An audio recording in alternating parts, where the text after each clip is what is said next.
എല്ലാവർക്കും നമസ്കാരം. ഓണദിനത്തിൽ ലൈഫിൻ്റെ മെമ്പേഴ്സും വോളണ്ടിയേഴ്സും ചേർന്നിട്ട് കുറച്ച് കുടുംബങ്ങൾക്ക്, നിസ്സഹായരായ കുറച്ച് കുടുംബങ്ങൾക്ക് ഓണക്കിറ്റും അതുപോലെ തെരുവിൽ ജോലി ചെയ്യുന്ന, സ്വയം തൊഴിൽ ചെയ്യുന്ന കുറച്ച് പേരെ കണ്ടെത്തി അവർക്കുള്ള ഓണക്കോടിയും നൽകിയിട്ടുണ്ട് കേട്ടോ.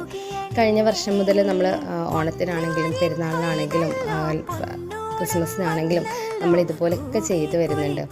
അപ്പോൾ അതിന് സപ്പോർട്ട് ചെയ്യുന്നത് സത്യം പറഞ്ഞാൽ വോളണ്ടിയേഴ്സാണ്. വോളണ്ടിയേഴ്സ് അവരുടെ നീക്കിയിരിപ്പിൽ നിന്നുകൊണ്ട് തുടങ്ങിയൊരാശയമായിരുന്നു. നമുക്ക് എന്തുകൊണ്ട് നമ്മളെല്ലാവരും അധ്വാനിക്കുന്നവരാണ്. അപ്പോൾ കുറച്ച് രൂപ മാറ്റി വെച്ചിട്ട് ഇതുപോലെ ആഘോഷവേളകളിൽ കുറച്ച് പേർക്കുള്ള വസ്ത്രം കൊടുക്കണം, അല്ലെങ്കിൽ കുറച്ച് പേർക്ക് ഡയപ്പേഴ്സ് എത്തിക്കാൻ പറ്റുന്നവരാണെങ്കിൽ ഡയപ്പേഴ്സ് എത്തിച്ചു കൊടുക്കാനുള്ള കാര്യങ്ങൾ ചെയ്യണം. അപ്പോൾ എന്താണോ നമ്മുടെ നീക്കിയിരിപ്പിൽ നിന്ന് മാറ്റി വെച്ചിട്ട് ചെയ്യാൻ പറ്റുന്നത് അത് ചെയ്യണം എന്നുള്ള ആശയത്തോടു കൂടി നമ്മളെല്ലാ മാസവും കുഞ്ഞു കുഞ്ഞു തുകകൾ അവർ നിക്ഷേപിക്കാറുണ്ട്. അങ്ങനെ മാറ്റി വയ്ക്കുന്ന തുകയിൽ നിന്നാണ് ഇതുപോലുള്ള ഓരോ ആഘോഷവേളകളിലും അല്ലെങ്കിൽ സ്പോൺസേഴ്സിനോട്